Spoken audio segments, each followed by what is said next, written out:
And that is section 60 that will be continued in this session also, and that's all about provisional assessment. So in the previous lecture, in the earlier lecture, we have covered about section 59, that's about self-assessment, and part of section 60, and that is about provisional assessment. But in this session, I'll be completing this section, that is section 60, provisional assessment, a very important one, not only important from theoretical point of view but also from practical point of view, because they may ask you sums. How do you calculate interest when there is higher tax liability and when there is a refund? So how do you calculate the tax? And something related to if you have furnished a security, so how can you get your security release? How much time they will release us, how much time they're going to take to release your security, and all those things will be covered in this respective session. So let's start the session for the day. So friends, in the earlier session, in the previous session, I've covered about provisional assessment, kab hota hai, and everything. I'm very clear about that topic. You can watch my previous lecture and you will get a clear idea about what is section 60 all about it. But I haven't completed the entire section. Some part is still left, and I'll be covering this in this respective lecture. Okay, in this lecture I'll be covering only section 60 because it's a big one. So ये मैं थोड़ा slow होगा because the reason is very simple. I need to give a proper explanation so that you get a clear idea कि किस तरीके से आपको interest के calculations करना है, and it's a very important one also because they have been asking sums like how to calculate the interest and what will be the calculation criteria there, and they have asked this thing in the past, and there's a probability that they may ask you in the future also when it comes to professional exams like CA, CS and CMA. Okay friends, so let's go ahead. Provisional assessment पे बात कर रहे थे, section 60 की बात हो रही थी और किस तरीके से हमने सेक्शन 60 को पार्ट में कंप्लीट किया कि कब प्रोविजनल असेसमेंट आप ले सकते हो, प्रोसीजर क्या है.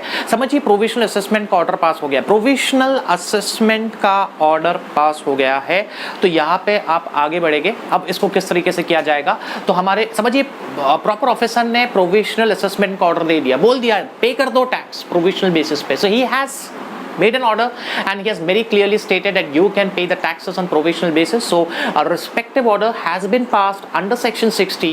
For instance, the provisional order has been passed. Now what happens next? Now that's more interesting. Now what will happen, once he passes the order to pay the tax on provisional assessment, your job is complete. आपका काम हो गया, आप tax provisional basis पे पे कर दीजिए. अब प्रॉपर ऑफिसर जो है वो असेसमेंट को फाइनलाइज करेगा and then he will pass a final assessment order, and if required he may call for additional information also. तो आपने अपने हिसाब से टैक्स पे कर दिया on provisional basis. You have done your job, you have done a fantastic job. आपको provisional assessment का ऑर्डर मिल भी गया, ठीक है, पे कर दीजिए प्रोविजनल असेसमेंट की बेसिस पे टैक्स. सेक्शन 60 का प्रोसीजर आपने फॉलो किया, आपको नोटिस आया, आपने रिप्लाई दिया, दे आर सेटिस्फाइड, आपने बॉन्ड एग्जीक्यूट किया, डिफरेंस अमाउंट का सिक्योरिटी इशू किया, everything is perfectly going fine. अब स्टोरी आगे बढ़ेगी. प्रोविजनल असेसमेंट का ऑर्डर आ गया है, अब प्रॉपर ऑफिसर है वो बैठ के वो असेसमेंट जो आपने अपने हिसाब से on your judgement you have made the payments, तो आपने जो प्रोविजनल बेसिस पे टैक्स पे किया है, he will now do the calculations and he will make it a final assessment order. आपको लगता था आपको इतना पे करना है, और हमारे प्रॉपर ऑफिसर ने उस पर वर्किंग किया और उस पर पूरा क्लैरिफिकेशन करके और पूरा सोच समझ के उसको फाइनलाइज किया, and then he pass final assessment order. और अगर उनको फाइनल असेसमेंट ऑर्डर पास करने में कुछ इन्फॉर्मेशन की ज़रूरत है, कुछ डेटा की ज़रूरत है, कुछ आपसे एडिशनल इन्फॉर्मेशन चाहिए, he is always there to ask you, and he may ask you, he shall ask you for additional information, and you have to be ready to give him the additional information what is required there. तो what happens next? उसके बाद अब final assessment order आ गया. अब देखिए दो situation होंगे, या तो ज़्यादा या तो कम. Now what do you mean by that? आपको लगा प्रोविजनल बेसिस पे पे करना था, example, just an example, 80 rupees. Final assessment का ऑर्डर आता है नहीं 100 रुपीज़, मतलब आपको भी पे करना है हायर, यू हैव टू पे. आपने अपने कैलकुलेशन के हिसाब से आपको लगा यू हैव टू पे 80 रुपीज़, और उनका जो फाइनल असेसमेंट किया गया उसमें आता है 100 rupees. Now you have to pay. कितना पे? 80 आपने पे किया, 100 आ रहा है, तो you have to pay the balance, that is 20. But not only 20, here you have to pay the interest also if there's a higher tax liability, because they are giving you the benefit. If they are giving you the benefit, be ready to face the consequences also. If you pay the tax on provisional basis, if you think the tax liability is 80 rupees and if they are coming with a final assessment of 100 rupees, that means there's a shortfall. That means there's a difference of 20. You had to pay 100 rupees but you paid 80 rupees. So here there's a difference of 20 rupees. You need to pay this 20 rupees and along with that you need to pay the interest also. That's more interesting. Yeah, case 2. Same example. आपने पे किया 80 rupees, वो example you paid 80 rupees और उनका जो final assessment में आया 60 rupees, मतलब आपने एक्सेस में पे किया है, आपने ज़्यादा पे किया तो they will issue a refund to you. So the case is very clear. If you're paying less, they will ask for the difference and they will ask for the interest. And if you have paid the high amount, if you have paid a higher amount as compared to what was required, then in such a case, they may give you a refund and they may also issue an interest. In case of refund also, there's an interest. So the case is very simple.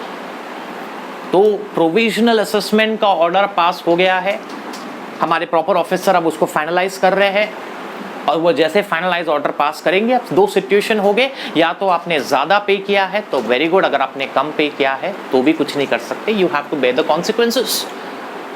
उसके बाद देखिए पूरा ये finalisation, ये assessment पूरा final हो जाना चाहिए 6 मंथ्स के अंदर from the date of communication of provisional assessment order. तो जिस दिन आपको प्रोविजनल असेसमेंट ऑर्डर पास किया गया था वहाँ से 6 मंथ्स के अंदर ये पूरा केस फाइनलाइज हो जाना चाहिए. They can not take a large time. और आगे बोला गया है अगर जेन्युइन रीजन है, सफिशिएंट ग्राउंड्स है, तो you have to record in writing and if there is a need, if there is a requirement, in such a case an extension can be granted. It can be granted by an additional और joint commissioner for a maximum period of 6 months and by a commissioner for a maximum period of 4 years. So what is this all about, friends? Let's try to understand. Provisional assessment का order pass हो गया, yes, that's fine. अब provisional assessment का order pass होगा, communicate कर दिया, तो जिस दिन आपने प्रोविजनल असेसमेंट ऑर्डर का प्रोविजनल असेसमेंट ऑर्डर कम्युनिकेट किया वहां से 6 मंथ्स के अंदर close this file, finalise this assessment. That is what the law says. 6 months के अंदर आपको फाइनलाइजेशन करना है, within 6 months from the date of communication of provisional assessment order.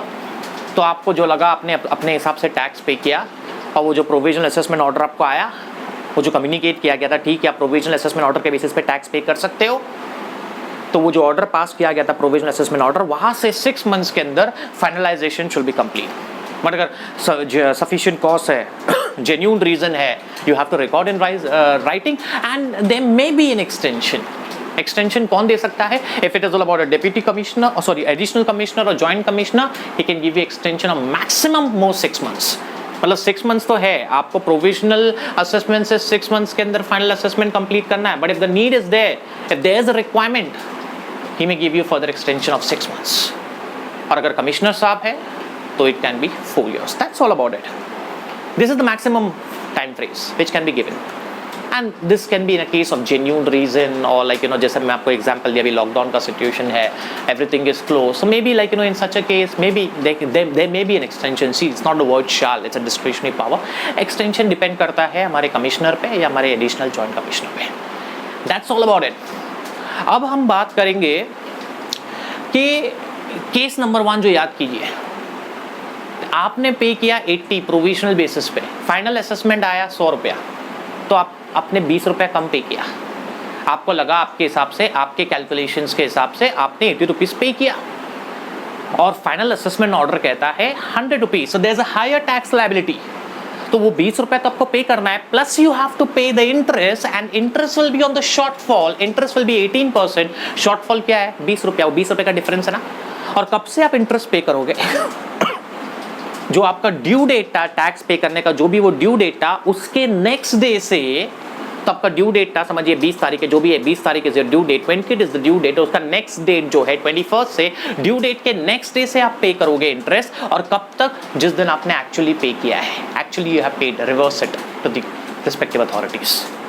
तो अगर 80 रुपीज आपने प्रोविजनल बेसिस पे किया है, फाइनल असेसमेंट ऑर्डर बोलता है 100 रुपीज, 20 रुपए का गड़बड़ है, 20 रुपए का डिफरेंस है, you have to pay that 20. Along with that you have to pay the interest at 18% and that is the interest.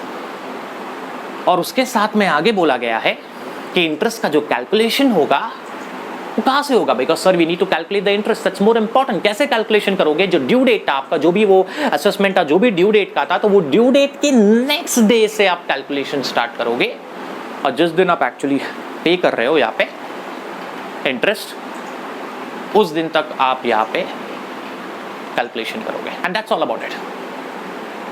तो friends, this is when there is a higher tax liability. अब समझिए दूसरा case के, समझिए जहां पे refund है। So when there is a refund, आपने प्रोविजनल बेसिस पे किया 80 रुपीज और फाइनल असेसमेंट कहता है 60 rupees. So in this case you will be getting a refund. आपने ज्यादा पे कर दिया, 80 आपने पे किया, करना था 60 rupees, 20 rupees more you have paid, so you will get a refund. 20 रुपए रिफंड तो मिल जाएगा, but they will also provide you an interest, but the interest your will be 6%।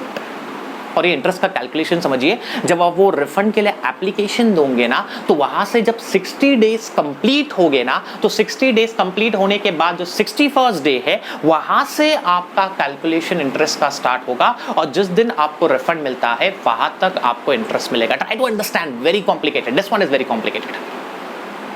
तो एग्जाम्पल ये है, आपने प्रोविजनल बेसिस पे 80 पे किया और आपको फाइनल असेसमेंट कहता है 60 rupees. So this is one case where you have paid 20 rupees in excess. Pay करना था 60, आपने पे किया 80, 20 रुपीज ज्यादा पे किया। So they will give you the refund, 20 you will get back, that's no doubt about it. Along with that they will also issue interest, but when वो समझेंगे। इंटरेस्ट पहले कितना है रिफंड पे? 6%। यहाँ पे कितना है? 18%, यहाँ पे 6%। सर काम की बात बोलो, tell us the most important one, interest का कैलकुलेशन।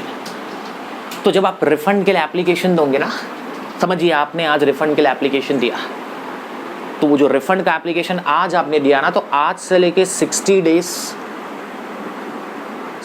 डेज कंप्लीट हो जाएंगे, उसके नेक्स्ट डे से इंटरेस्ट का कैलकुलेशन स्टार्ट होगा। तो समझिए आज आपने रिफंड का एप्लीकेशन दिया टुडे, तो यहां पे आपके this is today you made an application, और आपके 60 डेज जो है एप्लीकेशन दे के कंप्लीट हुए ये डेट पे, for example let be 7th March, whatever be the date, तो उसका जो अगला डेट है 8th मार्च, वहां से इंटरेस्ट का कैलकुलेशन स्टार्ट होगा। But the refund application has to be made as per this section, that's more important. वो रिफंड का है 2 years का वो क्लॉज, वो रिफंड पढ़ाऊंगा जब मैं आपको समझाऊंगा। Now just make it very simple, strict, restricted to a topic.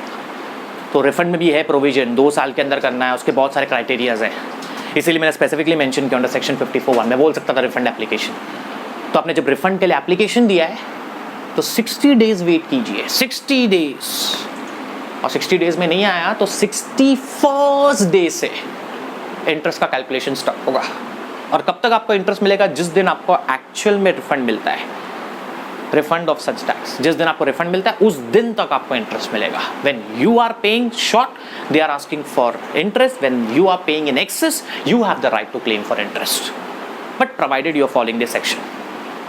हाँ, इसमें एक कंसेप्ट है doctrine of unjust enrichment. I have covered this thing. Unjust enrichment का मतलब ये है कि you can not get the benefit in someone's favour. इसका मतलब ये रहता है कि अगर आपने टैक्स कस्टमर से लिया है तो अगर आपको रिफंड मिलेगा तो फिर वो तो आपके पॉकेट में आएगा, वो तो कस्टमर का टैक्स उनको मिलना चाहिए। बट अगर आप उनको ट्रेस वेस नहीं कर सकते तो they will not give you a refund, interest refund.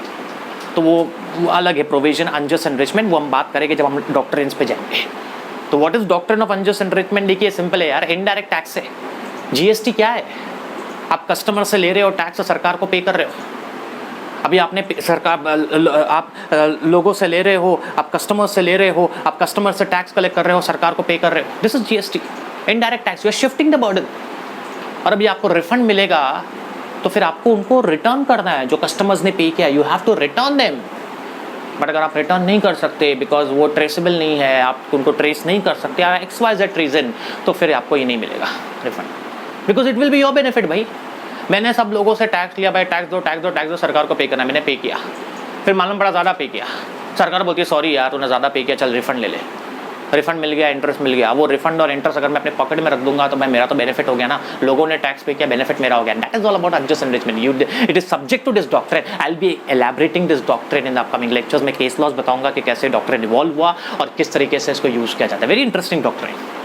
बस अभी इतना ही याद रखिए, भाई आप कस्टमर से लेके पे कर रहे हो और फिर रिफंड मिल रहा है तो अपने पॉकेट में रखने वाले हो तो नहीं मिलेगा। हाँ, अगर बांटने वाले हो कस्टमर्स को, absolutely fine. That is all about doctrine of unjust. You can not benefit yourself at the case of customers. And that's all about unjust enrichment. तो ये था एक्सेस के अंदर, ये था शॉर्टफॉल के अंदर. अभी सर आपने बताया था कि जब प्रोविजनल असेसमेंट किया जाता है तो we have to execute a bond, we have to furnish a security. तो आपको अपनी सिक्योरिटी को रिलीज करना है. तो जब आपने प्रोविजनल असेसमेंट पे टैक्स पे करते हैं तो you have to furnish a security और श्योरिटी. हमको रिलीज करना है सर, हमने टैक्स पे कर दिया, हमारी सिक्योरिटी फिर से दे दो, हमने जो चीज़ गिरवी रखी थी उसको फिर से दे दो. तो that is all about release of security. अब इसको समझिए आपने प्रोविजनल बेसिस पे टैक्स पे किया और समझिए आपने यहाँ पे बॉन्ड भी एग्जीक्यूट किया था कि इतने डिफरेंस का मैं पे कर दूंगा और सिक्योरिटी भी रखी थी जो मैंने प्रीवियस लेक्चर बताया. अभी आपको सिक्योरिटी फिर से चाहिए, वो चीज़ जो गिरवी रखी थी फिर से चाहिए, तो you need to make an application. तो एक बार फाइनल ऑर्डर आ जाता है, final assessment order, then make an application. और एप्लीकेशन का है रिलीज ऑफ सिक्योरिटी का एप्लीकेशन दो. प्रॉपर ऑफिसर को लगता है कि आपने जो फाइनल असेसमेंट ऑर्डर करना, जो पे करना था आपने बराबर से पे भी किया है, तो with in 7 days of making such application, जो आपने एप्लीकेशन दिया है आपकी सिक्योरिटी रिलीज हो जाएगी. तो आपने जो सिक्योरिटी को जो एज अ सिक्योरिटी रखा था तो वो चीज़ आपको रिलीज करना है. फाइनल असेसमेंट ऑर्डर आ गया, आपने बराबर से सब पे कर दिया, अभी आपकी सिक्योरिटी, आपकी गिरवी चीज़ आपको फिर से मिल जानी चाहिए. You make an application, proper officer justified है, आपने फाइनल असेसमेंट ऑर्डर के जो भी अंदर कंप्लाइंसेस थे फॉलो किया, आपने बराबर से पेमेंट किया है, तो 7 दिन जैसे आप एप्लीकेशन दोगे रिलीज का, विद इन 7 days, एप्लीकेशन से 7 days के अंदर आपकी सिक्योरिटी रिलीज हो जाएगी. And that was all about section 60. तो आज हमने सीखा सबसे पहले, and that was all about excess. Then you have the shortfall, then you have a part of provisional assessment, and the last one, release of security. In the next session I'll be covering section 61 and with that other sections of this topic.